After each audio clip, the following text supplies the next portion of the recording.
All right, so my name is Jamie Larmer. I am the youth coordinator with the Center for Disability Empowerment, who is hosting our lovely presenter tonight. A little bit about the Center for Disability Empowerment. We're a nonprofit, non-residential organization that supports all persons of any age with any disability. We do this through 5 core services, that being information and referral, whatever resources or stuff we don't have, we are able to go out and search that information for you and pass along that information. I like to joke and say we're human Google. We have peer support. We are 51% run by people with disabilities. So if you come in the door and you have a disability, there's a very good chance that there's someone in the office that has the same disability or similar as you. We also have independent living skills trainings, teaching people how to ride public transportation, teaching how to manage money, how to open a bank account, things, everyday skills such as those.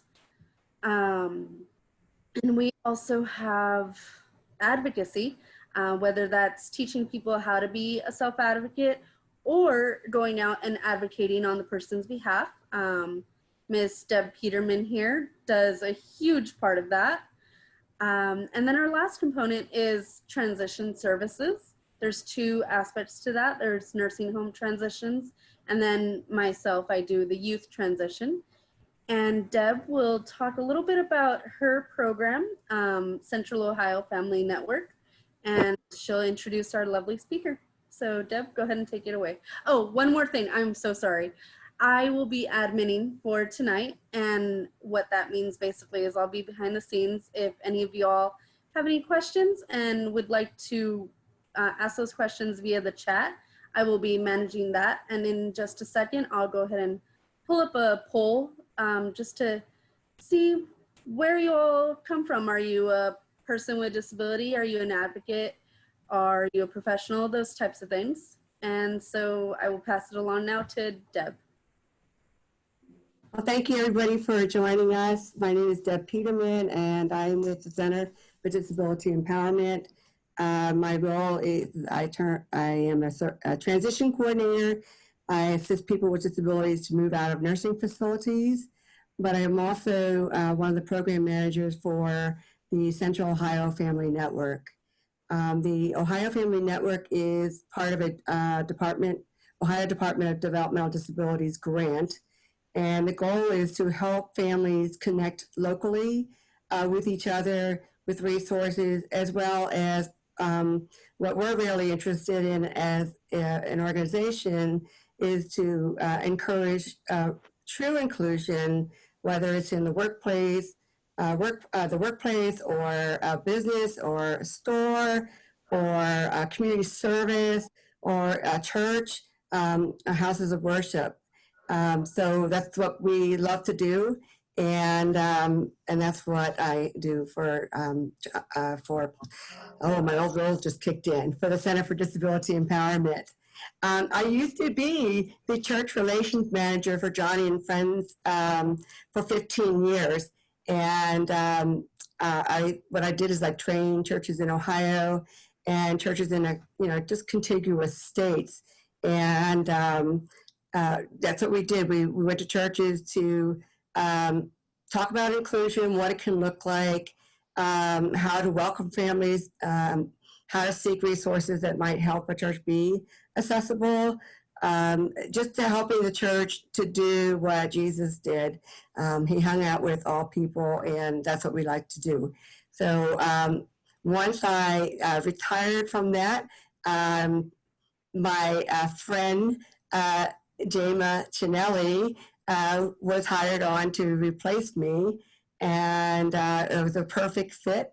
And so I'm going to tell you a little bit about her. I just have to switch my little screen here. So Jamia, her name is spelled Jamia, but it's pronounced Jamia. Jamia Cinelli served at the Ohio the area director for the Ohio office of Joni and Friends, the ministry of Joni Erickson Tata. She came to Joni and Friends in July of 2016. Prior to Joni and Friends, she served with Goodwill Industries for 20 years in multiple positions at the Southwestern Pennsylvania, the Ohio Valley Goodwill Industries in Cincinnati, as well as Goodwill Industries of Miami Valley in Dayton. So she's no stranger to working with people with disabilities. What she loved working with at Goodwill gave her the opportunity to show God's love to individuals with disabilities, and that all these opportunities had prepared her for encouraging churches to do the same. She does have a passion for providing support. I mean, that's a necessity with what Joni and Friend does, is we provide, I keep saying we, forgive me, it's, you know, once you never leave Joni and Friends, it's always in your heart. It's an amazing ministry. But she has a passion for providing support and resources through Joni and Friends, and also helping families and individuals affected by disabilities so that they can know the love and hope of Christ. She holds a bachelor's degree in psychology and behavioral sciences with a minor in sociology and Bible from Cedarville University. She completed various graduate level courses in rehabilitation counseling at Wright State University in Fairborn, Ohio. She has two passions. She loves music and she loves her family. She's married to Brian and a mom of two teenagers, and Jonathan and Brianna. And she says she's blessed with a full plate and a full heart. So, Jamie, I'm so thankful that you are doing this for us tonight. You know, what you guys do in Ohio, because it is a statewide office, is reaching for individuals and families impacted by disability in a variety of ways. First of all, I want to ask you, since I'm a sibling myself, I always love to ask people, how did you get connected to people with disabilities? You know, when did it start? Well, it's interesting when people ask me that, and for those of you who are familiar with Joni and Friends, you may have heard this conversation before. Oops. But for those of you who haven't, I always take it back to when I was a teenager, and my mom was babysitting for a little girl. This mom had just had a baby, and the mom had a 6-year-old son at the time who had Down syndrome. And she called me one day, like I said, I was a teenager, and she called me in tears and she said, "Jamia, will you take David to church with you?" And I thought, okay, I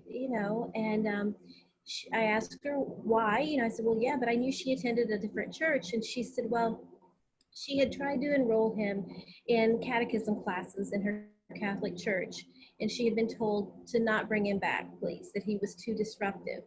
And that broke my heart. Now, at the time, I knew nothing about disability ministry. Like, what is disability ministry? I just knew that this little boy ought to be allowed to go to church. Why couldn't he go to church? Why were people saying he was just too disruptive?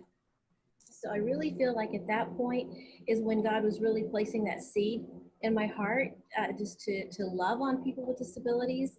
And then when I went to school, I studied psychology. Didn't know for sure how I was going to use it, but ended up at Goodwill. And for many years, I worked with people with various disabilities, trying to help them find a job. So I was trying to make sure a workplace was inclusive, and really, again, just continuing to love on individuals. And then I sat at a training at a church in Pennsylvania, and heard this beautiful lady do a training. And I sat there thinking, wow, what a cool job. That would really pull both of my loves together, And little did I know at that time that she was retiring. So I saw a job posting a little bit after that, and I applied, and here we are. So it's funny that Jamie, you said, or before everybody else got on, Deb made some comment, and then we both started singing the same song, which was kind of funny. And Jamie, who's helping us with admin, she said, "Oh no, there are two Debs." And I said, "Oh, that's more true than you think," because I call myself Deb Jr. for a lot of time. I did when I was doing church relations. But it's interesting then that that's the story I tell people, that that's how I kind of got involved with disability. But then as I think about it, I look back, and Deb, I don't know if you know this or not, my dad was a paraplegic. He was in a mining accident when I was 2 years old. So I grew up with a father in a wheelchair. But I think the whole inclusion was so ingrained in my head that that's why I didn't even realize it. And that's my hope for other families. You know, I want people to be known for who they are, not for what disability they have or what abilities they may or may not have. So that's that's how I got involved, and I love what I do. And I'm thankful that you're still in the area, Deb, that I can still reach out to you, and thankful for this opportunity. I'm so excited to see a mix of individuals here tonight, people that do know about Joni and explaining some things to other individuals that may not know Joni and Friends.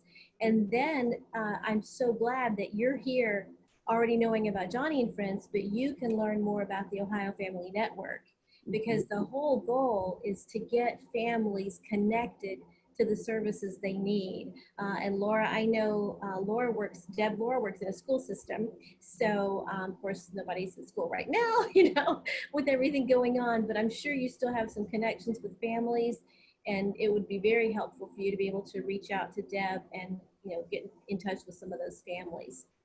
Well, it's very interesting with this grant, the Ohio Family Network. I am super excited. Having been raised and somewhat supported, because we didn't have a ton of community resources, but just having that connection with the community was really important for us as a family. And I always say that you know, our church didn't know how to include us, but so they didn't. It's just that, you know, it's just something that hasn't been taught from the pulpit down. So what I love about this grant is that I had a new paradigm shift. You know, I grew up depending on these different organizations, and there is one component of this grant called Families at the Center of a Connected Community. And the goal is helping a family right where they live to get connected, even if it's just a block party that's being encouraged and empowering to a family to do something fun like a block party. So the focus is on the block party and not on their son with a disability. And so that part of the grant has not started yet, but I'm really excited. And I'm primarily excited because a lot of churches have small groups. And at my church, Vineyard Columbus, we have small groups, probably like 200 of them. And a lot of my families, they come to church because we have different types of programming. But when they go home, they're isolated in their home, in their neighborhood. Their child may not go to the same school as the other kids, or maybe the child's medically fragile, so they're not connected. So I was super excited with this change and shift of paradigm that this format can easily be replicated through church. And with COVID, all of a sudden these small groups are meeting on Zoom, and what a great opportunity for these families to connect to a small group that typically meets near them, where they can actually go online and meet their neighbors while we wait till we can all be together again. So that's one thing I'm very excited about the Ohio Family Network.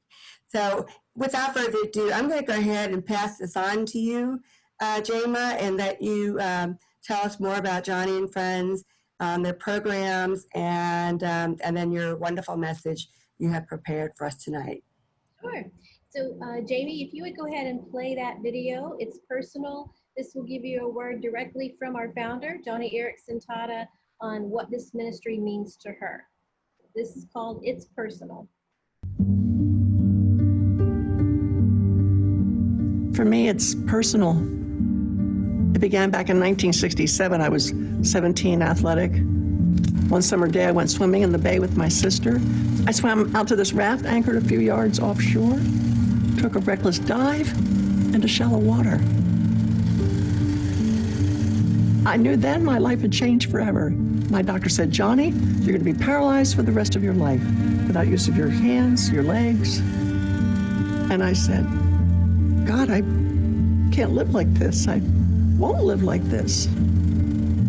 Because I couldn't hold razors or push pills down my throat, I knew I couldn't end my life physically, so I was tempted to end my life emotionally, mentally, spiritually. I wanted to just lay in bed, tell my mother to turn off the lights and shut the door. Finally, in the dark behind that closed door, I cried out, God, if I can't die, then show me how to live. Thankfully, God put Christian friends in my life who opened the Bible and showed me that God permits what he hates to accomplish that which he loves. He permits awful things like paralysis to bring forth Christ in me, the hope of glory. My Christian friends helped me find purpose in that, and I learned to give thanks, even in the little things. And with each bit of obedience, my faith grows, my perspective widens, the world gets bigger, and eventually I wheeled out of that dark bedroom and began to embrace life. I discovered there's a world of other disabled people in dark bedrooms who, like me, need to embrace life and know God. I started writing about this and speaking, and before I knew it, my message gave birth to Joni and Friends. If there are folks languishing in isolation without hope, our team at Joni and Friends connects them to local churches and resources, providing a Bible and the hope of Christ. If there's a marriage breaking apart due to a child's disability, we'll scholarship them at one of our family retreats. If there's a disabled child in Uganda crawling in the dirt, or a grandmother in Guatemala being pushed in a wheelbarrow, our Wheels for the World teams will provide a wheelchair and a Bible in their language. If someone can't reach any further than their radio, the Joni and Friends radio program brings hope right into their home. Our Christian Institute on Disability trains pastors, policymakers, and equips churches. And when it comes to the next generation, our Cause for Life interns roll up their sleeves and they do disability ministry in dark corners of the world. My husband Ken and I are joined by an amazing team at Joni and Friends, whether at our headquarters in Southern California, our area ministry teams around the country, or our network of partners and volunteers all across the globe. Our passion is to see people and special needs families embrace Christ, embrace the circumstances that God puts them in, and embrace life. I was there. I know what it's like. And for me, every face, every life changed, every soul saved is personal. So join me. Do as Christ commands in Luke 14. Go out quickly, find the disabled, and bring them into his fellowship. It'll not only fill God's house, it'll fill your heart.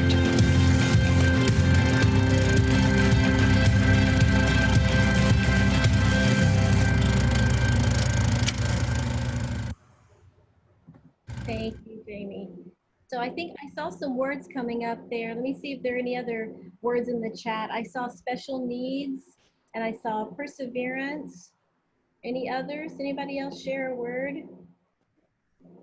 Okay, those are the only two I see. What about, what word would you think of when you think of what does the community, what does just our community at large think about individuals with disabilities? What words would you use for there? Okay, Deb says hope. What are some of the other words that you might think of? I know one of the words we hear a lot is isolation.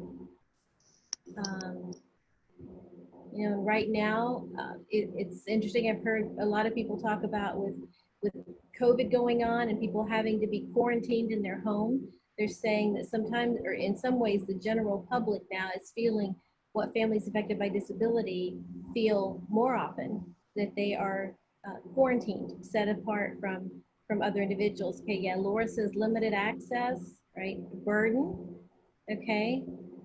Is that Alina, if I'm saying that right? Thank you for being there. Thank you for that answer. Yeah, burden. Okay, yeah. Yeah. You know, well, these are the words sometimes we hear, a burden, or unfortunately, in some countries where we go, Deb, you will know this, when we go to deliver wheelchairs in some foreign countries, there are people that are hiding outside the village, or maybe they've been shunned. They have been disowned by their family because in some parts of the world, having a disability is seen as a curse. So not just a burden, but a curse. And at Joni and Friends, we want to change that viewpoint. That's the goal of what we do. We want people to celebrate people. Those of you who have been to a family retreat, you know that a family who sometimes might get funny looks if they go out to a restaurant, or if the child makes too much noise in a public setting, those families, when they walk onto the campus at a family retreat, are celebrated for the individuals they are in God. And that's Can I tell a story? Hey, sure. Jamie, can you go ahead and put that poll up while I'm telling the story? I'll never forget at one of the retreats, when families are coming, they just feel get my answer in here. Um, we create signs to welcome families when they come for this 5-day break from everyday responsibilities. And, and I remember a mom with her son at the front steps right before they entered the lobby of Shawnee Resort. She was crying. She said, "We never get a welcome like that. People don't welcome us." And then she said, "My son has been acting up the whole drive down here. I don't think we should stay." And no, we said, "No, you need to be here." And we made it happen where had 3 volunteers matched up with this young man throughout the week. So he got a chance to be with his peer, and his mom got a chance to be with other moms. So yeah, that welcome wagon is huge. Yeah. Yeah, so that's it. When we look at scripture, and that's the basis of what we do at Joni and Friends, we see that I believe, and we believe, every individual is created in the image of God, and therefore they're to be celebrated. God didn't make a mistake with an individual, so we want families to know that, and that's why we have programs like our family retreats, where families can come in, like Deb said. It's a week-long respite event where families are celebrated, loved on. Unfortunately, we can't do them in person this year, but I will put a little plug that we are doing what's called a family retreat at home. And registration for that starts Monday, the 22nd. So we'll make sure at the end you get some information about that you could register. The good thing about that is there are no space limitations like there usually are at family retreat. We usually have a waiting list. But for this family retreat at home, everything will be done virtually, but with a lot of live involvement. So that will be fun. But anyway, you can get some information about that. But that family retreat is one of the ways we do that. We believe that that's biblical, that it's not a mistake. It's not based on, that somebody did something wrong. It's that child was created in God's image, and we're going to celebrate that. So we do things like the family retreat, the Wheels for the World that I mentioned, and you'll get some more information about particular programs at a later time. But I'm just kind of giving you a high point tonight. So, but the Wheels for the World, that program,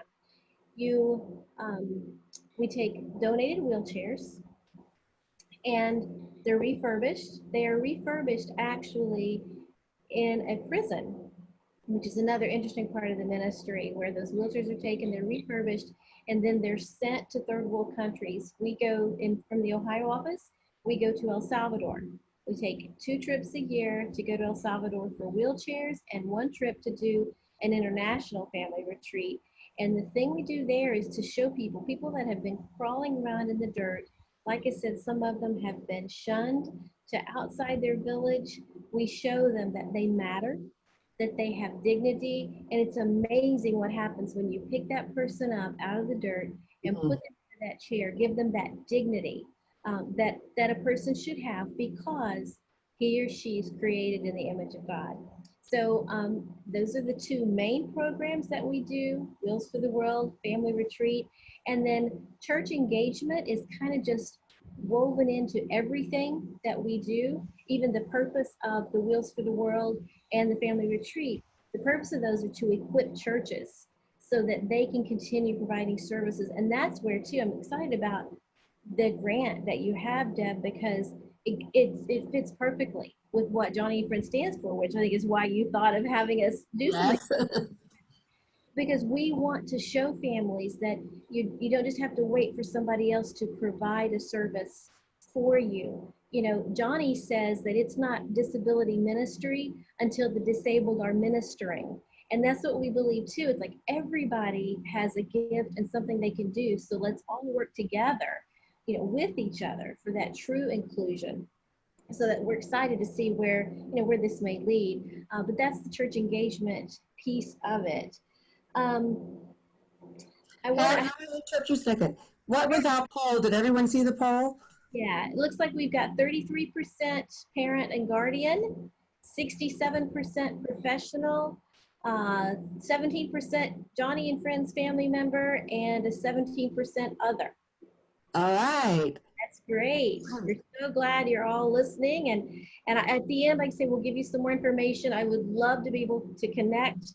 Make sure you can, if you are a family, make sure you can sign up for that family retreat at home.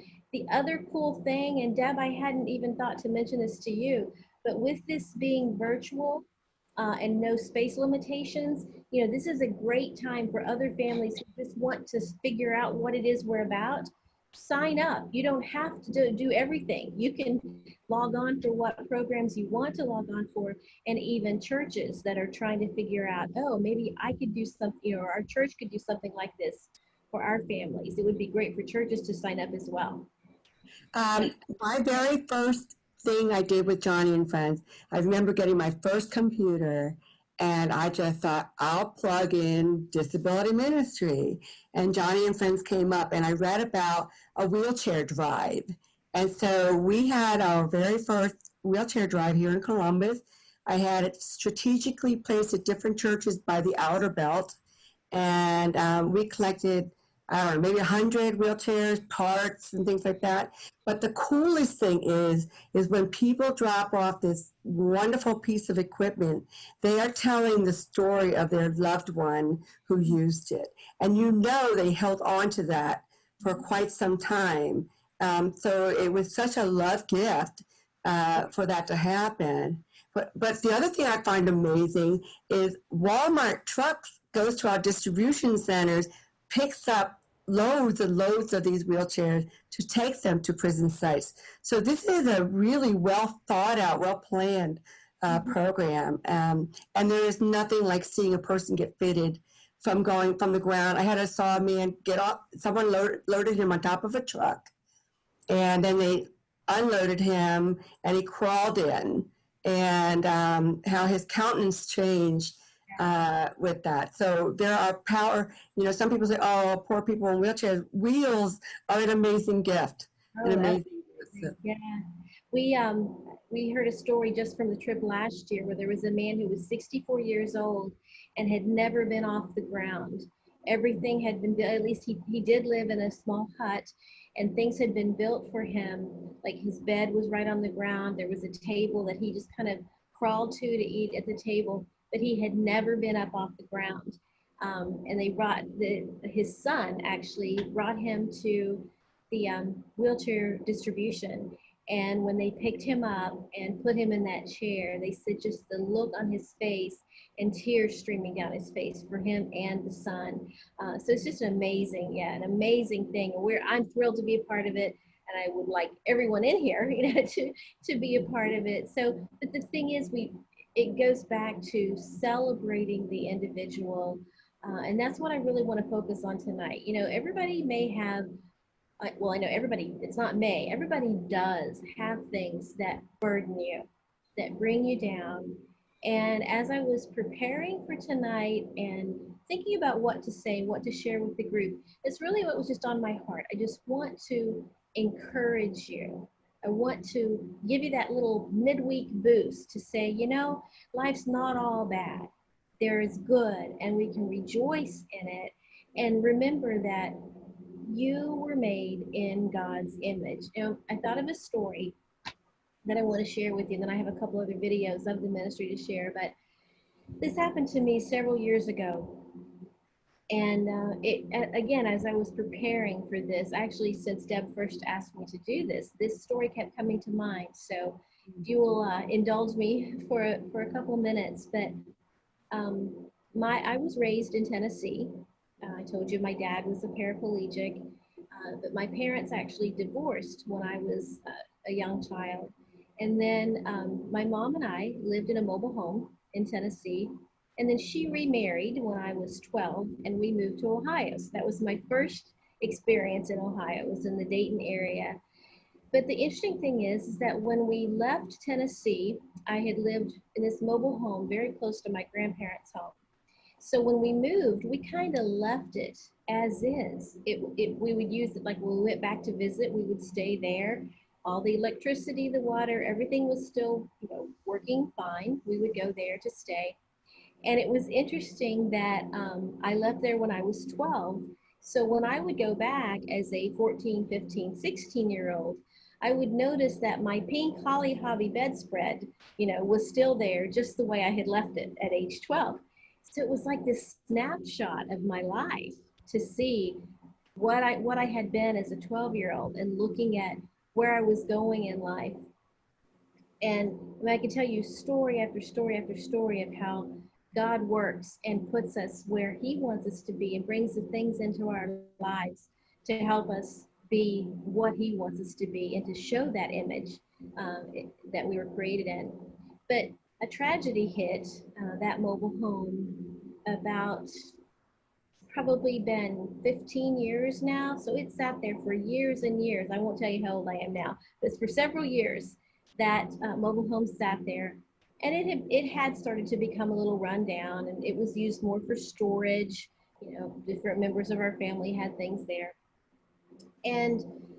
But I still could count on that if I made my way in and made my way to that back bedroom, I could still find my little twin bed with my Holly Hobby bedspread and all my things that I had left just there.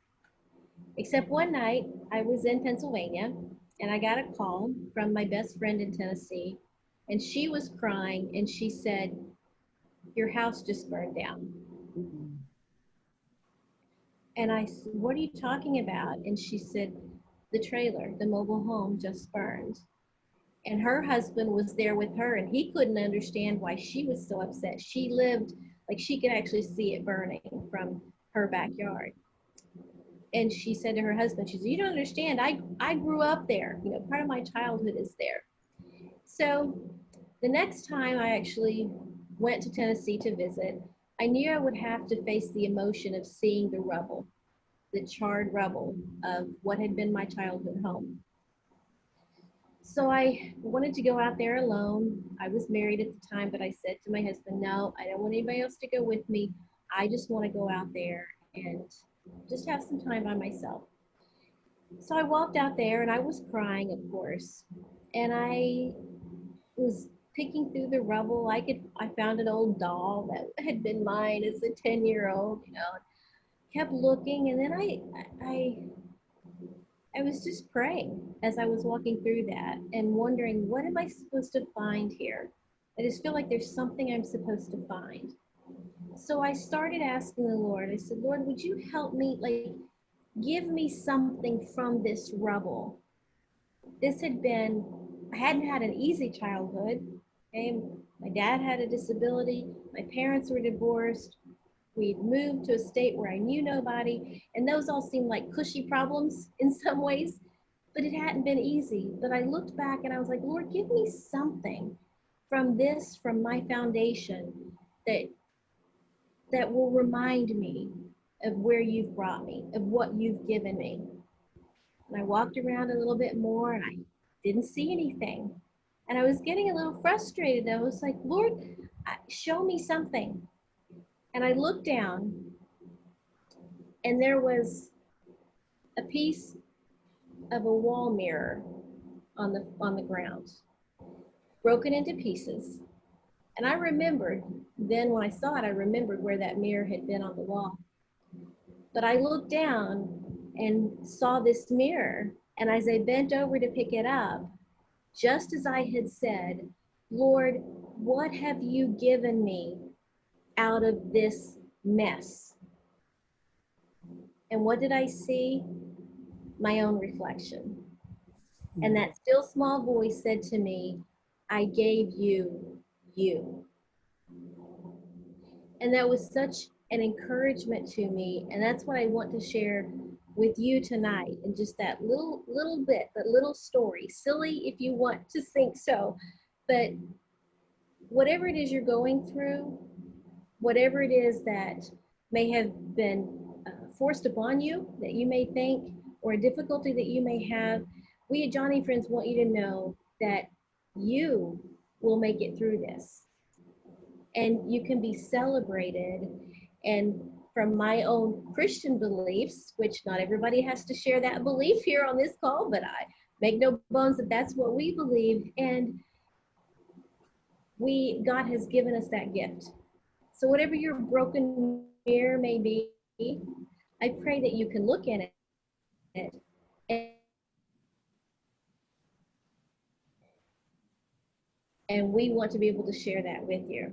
So I have another video that I want you to see that will give you some more information about what Joni Friends does. Let's see, Jamie, why don't we play, well, whichever one you pull up is fine, because I'm thinking two different directions. So you pull up whichever one is most accessible there for you. It's kind of easy to go in different directions because every part of Joni and Friends, they all mesh together. That's so right. It's kind of easy to There's do. so many videos to choose from. So when I was choosing what to share with you tonight, I had to narrow it down. So This one made me cry. oh my goodness, yes, I'll give some more information about this one when we're after she's. I don't want to cry. Who said that? Jamie. Yeah, get your tissues ready. Every time I hear the story of a woman choosing abortion because she was told her baby would be born with Down syndrome or some other disability, it really hits me at my core. It's just so close to my own story that it actually puts me back on that ultrasound table. We could see all the markers for Down syndrome: shortened limbs, a thick neck, and a very serious heart defect. The doctor took me into her office and she said, well, Mrs. Amick, your baby's going to have Down syndrome. And in cases like these, we recommend termination. I mean, it was that fast, it was that plain, it was that cold. I can't imagine what it would have been like if I didn't know the truth of Psalm 139, verse 14, reminding me this baby growing inside my womb was fearfully, wonderfully, even miraculously being made all in the image of the Lord. And I was able to say with confidence in Christ, no, we will not abort our baby. I chose life that day. And yet I confess I still had to wrestle with all the emotion of this for the next 5 months of that pregnancy. I mean, Sarah's diagnosis, it just didn't fit into my plan for a perfect baby, whatever that means. And so I begged God for a miracle. I begged him that Sarah would not have a heart defect, and that even if she did, that she would not be born with Down syndrome. And then after 5 months of just pounding on God's door, Sarah was born. And she had a heart defect, and she had Down syndrome. Where was my miracle? What happened to all those prayers that I shot up to heaven? Wasn't God listening?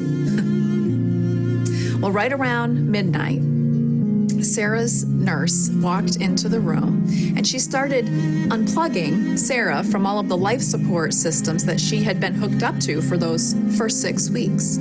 Well, with my mouth hanging open, I mean, before I could even say anything, she picked Sarah up out of her hospital crib and she placed her in my arms. And she said, just take your baby for a walk. And her eyes finished the story. You see, up until that moment, I had not been able to hold my daughter. And that nurse knew There was no guarantee that Sarah was going to survive that 8-hour surgery that was waiting for her the next day. And if she didn't, if she was called home to be with Jesus during that surgery, well, that nurse was giving me the incredible gift of being able to hold my baby flesh to flesh, heart to heart, just for 20 minutes. I walked out of Sarah's room and headed towards the elevators, and in a very childlike way, just wanting to get as close to God as possible. Well, I hit the top button in that elevator, and up we went to the highest floor at Children's Hospital in Boston. And when the doors opened, the wall was floor to ceiling glass. To be very transparent, everything had been all about me and all about my baby. But at that moment, when I saw just the myriad of lights and all those skyscrapers, what I could see were countless souls in need of a savior. It just made me feel so small, so insignificant. And at a time when I was overcome with the presence of God, and yet the only thing that I could squeak out was this: Jesus. But what I found out is the name of God was the only thing I needed to pray, because the Lord spoke to my heart, and he said, I see you. I see you, Shauna, and I see that dying baby in your arms. Sarah's diagnosis didn't change. She still was going to need heart surgery, and if that was successful, she still would have Down syndrome. But my perspective on our situation changed, and I recognized anew, afresh, the inherent value and dignity of all human life. It doesn't matter how many chromosomes we have, or how many IQ points we think we have, or how many limbs or working limbs we have. Every one of us is God's image bearer. You know, my heart literally aches when I think of the staggering abortion rates of preborn babies diagnosed with Down syndrome. 3 out of 4 babies with Down syndrome are aborted in the United States. And in some European countries, it's 9 out of 10. That is nothing less than the intentional effort of preventing the birth of a whole group of people. And the UN defines that as genocide. Well, Sarah is 14 years old now, and I dare not imagine my story without her in it. Sarah has taught me how to love unconditionally, how to embrace life fully. And Sarah is who she is because she has Down syndrome. And you know what? She and I have done some miraculous things over the years, and I know the very best is still yet to come. I'm Shauna Amick, and this is my daughter, Sarah. I chose life for Sarah over 14 years ago, and I'm so glad that I did. If you or someone you love has received news of a prenatal diagnosis of disability, just know that you are not alone, and your baby is precious too, made in God's perfect image, and so much more than any diagnosis. Contact us today for prayer and for practical help. Here at Joni and Friends, we can't wait to talk to you.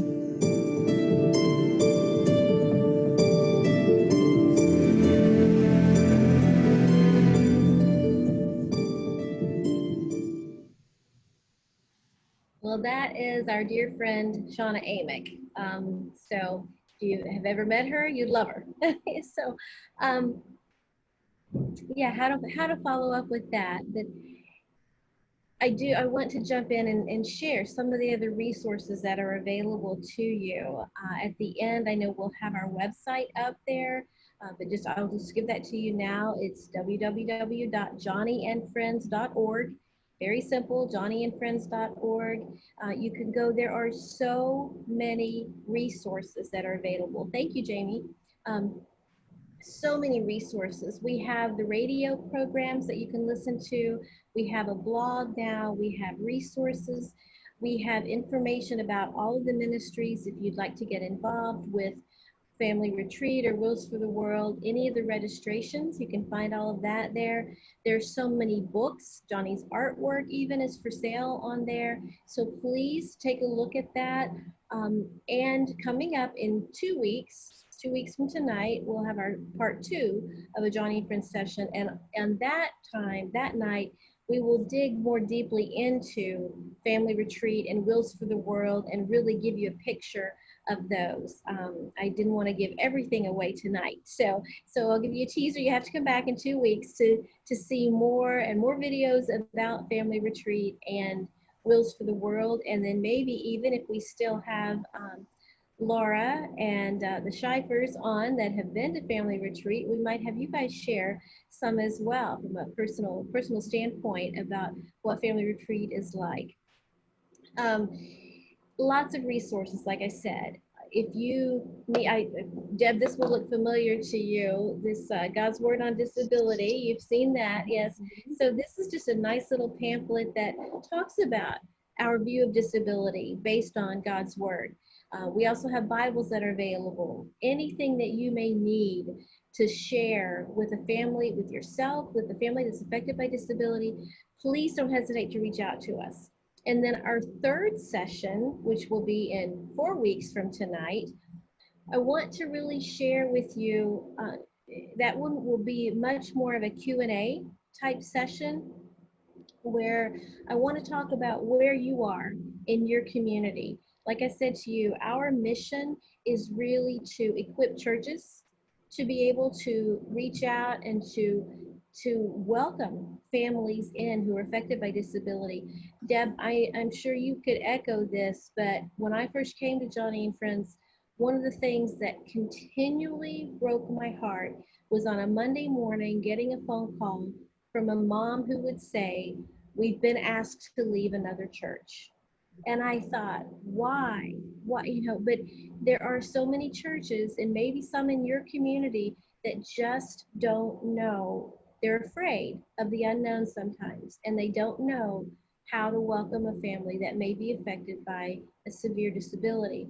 We want to help you. So we'll talk about that in that third session. We'll learn more about what church you attend or may want to attend and give you some ideas of how we can come alongside you or your church to be able to help you be part of that body. Like Deb said, it's all about that inclusion, and we want families affected by disability to be able to go and belong and be accepted and be celebrated wherever they may go. So those are some commercials for the upcoming events. But do we have any questions that have come up? We could probably go ahead and open up, unmute people, and and then I do have one video we'll use to close us out, but let's do a little bit of Q&A before that. let's see if there's anything in the chat. Okay. We don't have anything in the chat just yet. I did share the image, that little image I pulled up with your contact information. I did share that in the chat if everyone wants to take a look at that. Thank you. Yeah. One thing I love about Joni and Friends program, like I said, they're all kind of weave together. With a family retreat, it is probably the best training ground for church volunteers. We may have 60 families and maybe 130 volunteers that we call short-term missionaries.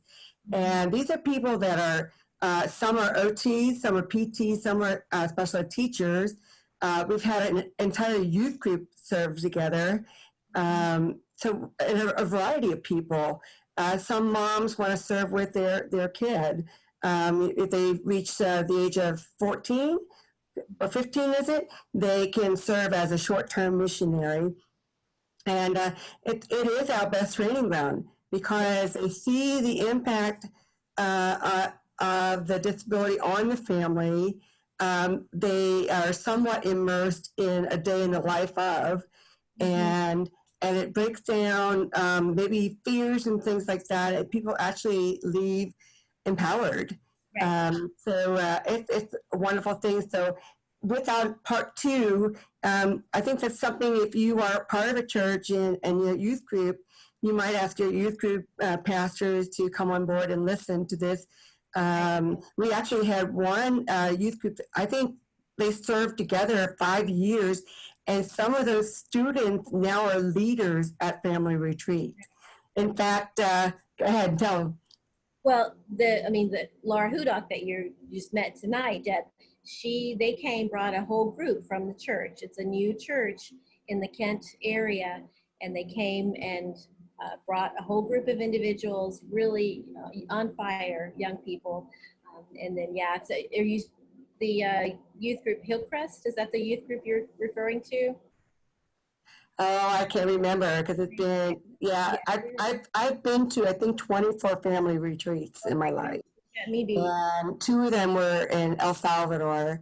And that experience doing family retreat abroad, you know, I realized that people with disabilities are not the poorest of the poor in this country.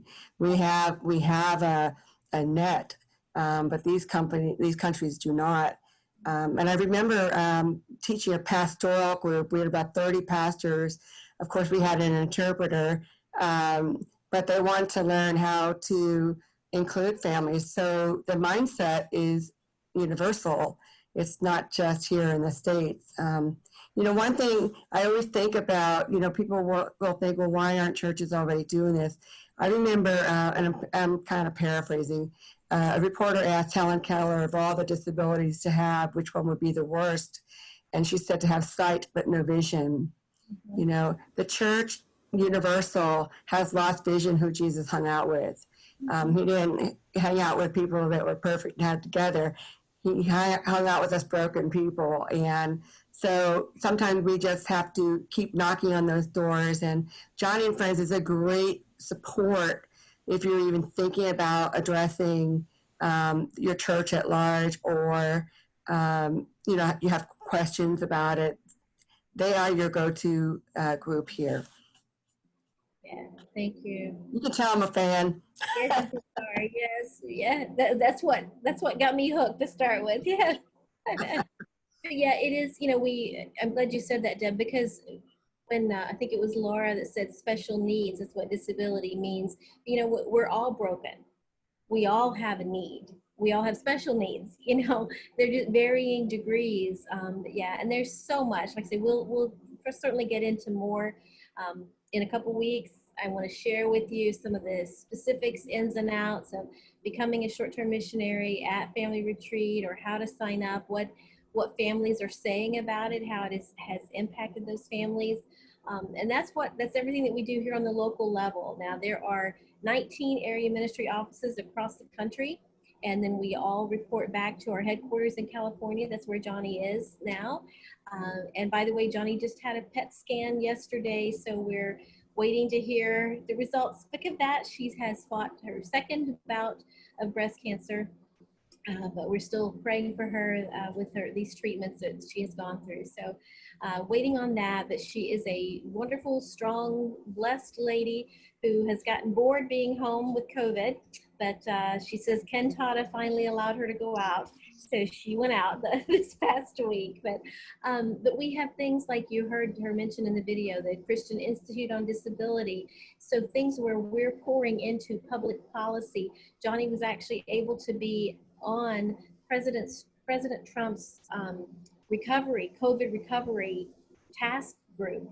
And he hasn't seen the results from that yet, but she was able to speak into that. So individuals with disabilities, they have been represented well in this, you know, different things that are going on politically with that. So just take some time, give me a call, an email if you have any questions about anything that we've shared. Come back in a couple of weeks, and then come back in 2 weeks from that, because we'd love to get to know you better and keep sharing the information with you. And if there aren't any other questions right now, then we're going to close this out with one more video. And I apologize if I make you cry, but that's just the way some of what we do just touches hearts. But there's stories of victory. This lady, her story is, her name is Yupin, and she is in Thailand. And this will, in the background, you'll be able to see both an international family retreat and a Wheels for the World outreach, so you can see the things that are happening. But I chose this video again because it really talks about how she was treated by her community. You know, we've all recently, you know, we're dealing with isolation, but we're also dealing with discrimination and so many issues that are going on in our country and in our world. But so I chose this video just as a reminder that with Christ's love, we all belong. We can all be celebrated. And that's what I want to leave you with tonight. So Jamie, if you would play Yupin's story, and then after that, you're free to go unless we have more questions. We have more time, but you can go, and we will see you in a couple weeks.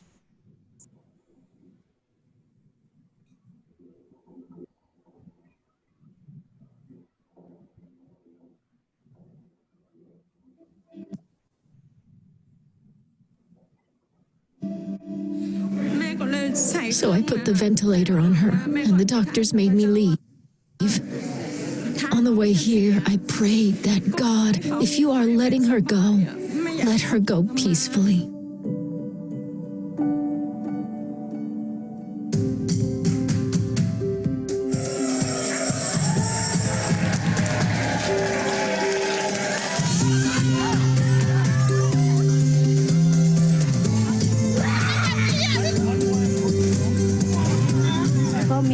I have 2 daughters. The older one is named Praway. She is 8 years old. The little one who has special needs is 6 years old. Her name is Air. Praway likes to swim. She really likes to swim. She doesn't want to get out of the pool. It's like the love of God is among us in a way that you don't find anywhere else. Their volunteers just really came around them in a gentle and encouraging way. They spent time together, encouraged each other, and it was a really different sense of connection than what Yupin has experienced in the rest of her life. She comes from a very small village, and the people there really view her as an outcast because of her daughter. Really, in Thailand, to be Thai is to be Buddhist. There's very little separation. The people in our village who are not Christians look at people with disabilities and they assume that Yupin or Yupin's parents have sinned a lot. And that's why Air was born with a disability. So they stay home because they're hated and told that they're no good. I try to encourage Yupin that that's not true. God does not look at us that way. There's nothing more powerful that you can tell a family than their child was created with love and intention to be just as they are, and that is a beautiful thing, not a thing to be ashamed of. We have hope here.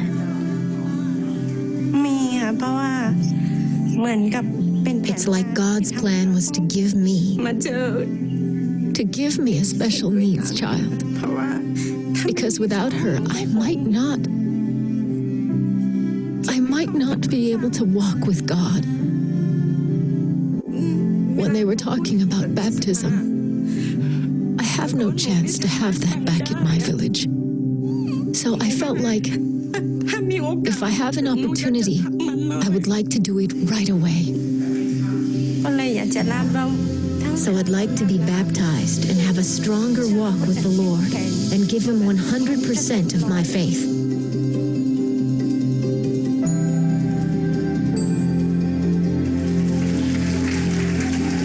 I'd like to see others have this opportunity to have the same experience as me.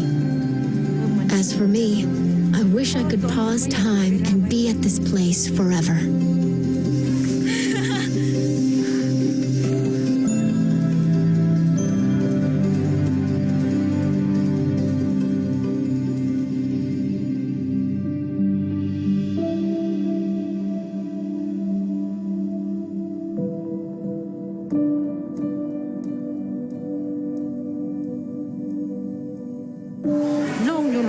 Air is in the hospital, and I can't do anything to help her there. I don't want to be alone, to worry, or get depressed. And I know that no matter where I am, God is with me, and He will also take care of Air. So today they are doing a wheelchair outreach, and I thought it was best to come here. I encouraged a mom who has a child with a disability. Her eyes looked so sad. It's like I can see that she is going through what I've been through. I've done it all before, but the only difference between us is that she doesn't know Jesus. And so I shared with her, since you've never heard about Jesus before, you should know that God loves everyone and gives everyone a chance. I received that chance too. She told me, you look like you feel nothing, even though your child is in the ICU, and you still make it here? You've come to serve others? How can you do that? And I said, it's not that I can do it, but I trust in God. Jesus first loved us so that we can then love others.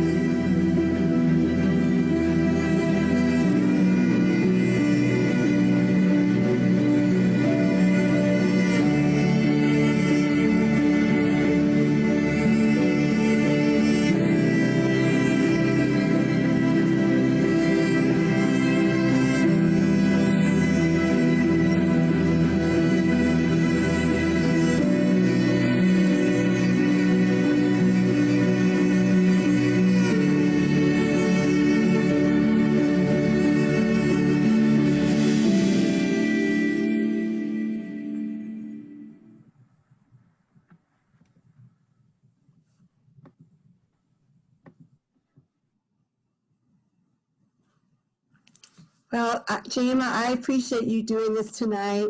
I look forward to part 2 with the family retreat. I think we should do a panel.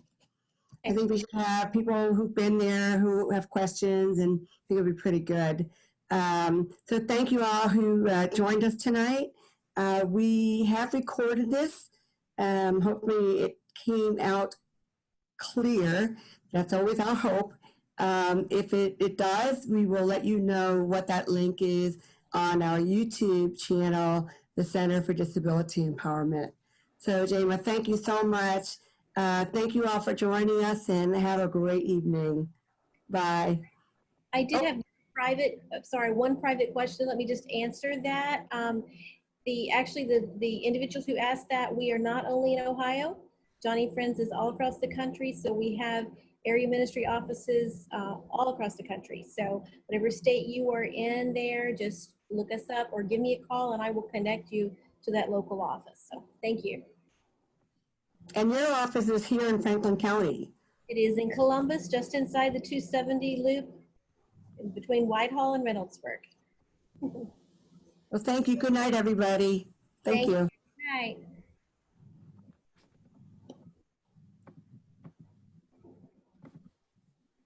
I'll have you stay on, Jamia.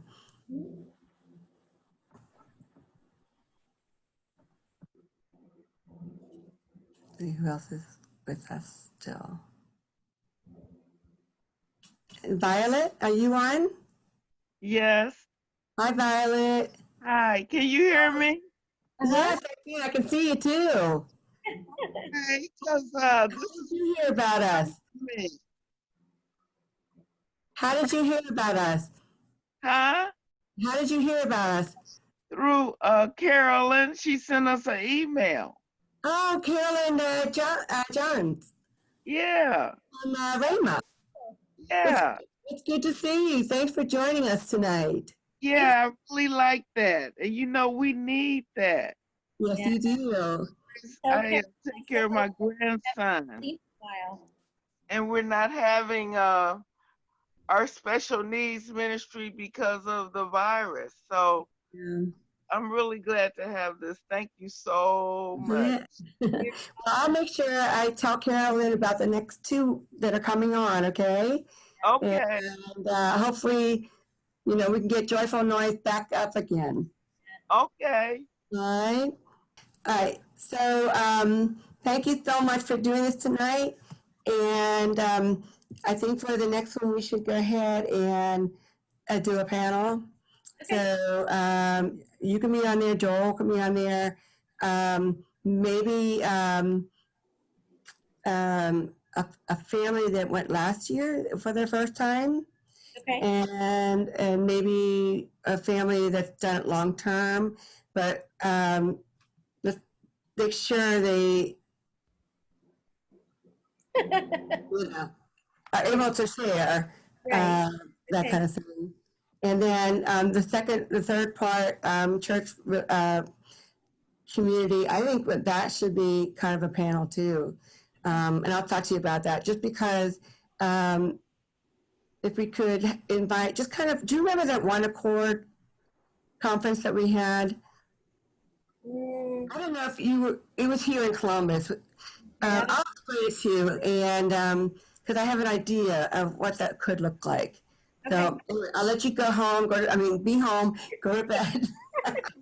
All right. Well, thank you. Amy, Great opportunity. So thank you. Take care. Bye. No problem. Bye. Bye, guys. Hey, Deb, can you stay on for a second? Sure.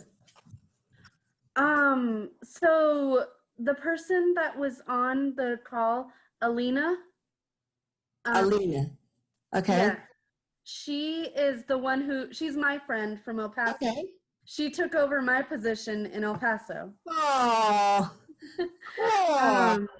And she's really interested in getting connected, learning more about Joni and Friends, and getting connected with hopefully maybe a chapter in Texas. Yes. In fact, they actually had to cut back on some staff. But they used to have two area directors in Texas. So let me just see if I can find out where they are, because I will look that up. Okay, and I wanted to make sure I told you before I forgot. What's that? No, about her wanting to get connected. So if you could help me get that information. Yeah. They used to have two offices. I don't know if they do now, but I'm glad. Did she say that she wanted to learn more? Mm-hmm. Yeah, it's so cool. Yeah. That last video, that's the one that makes you cry. I just remember in El Salvador. Actually, it was in Honduras. I was in Honduras too. This truck came up and they had all these people standing in the back, your typical migrant kind of thing. And then they lowered this man onto the ground and he's crawling. It still had his head held high, but to see his countenance change when he was placed in a chair so he could see people at eye level. You can't forget that. And then I heard a story about in Amsterdam when they did a wheelchair drive or a distribution. This man brought in his two teenage daughters in a wheelbarrow. In one wheelbarrow, he rolled over the cobblestone roads they have in Amsterdam. And they're twins. They both had cerebral palsy. They both got their own chair. And the next day, he brought a whole bunch of flowers, wheeled them on this cobblestone. I think maybe he and his wife wheeled them back to give the flowers to the people who served at the distribution center. He was so grateful. We don't see that here, So, but not always. I just delivered a wheelchair today, and he was very happy. So we just can't do it here in the States because of liability. So that's why we take them to developing countries. And we actually have people with disabilities serving alongside. So, that's the way it should be. It should be all of us. But anyway. All right. Well, we'll talk tomorrow. Thank you. Good night. Bye.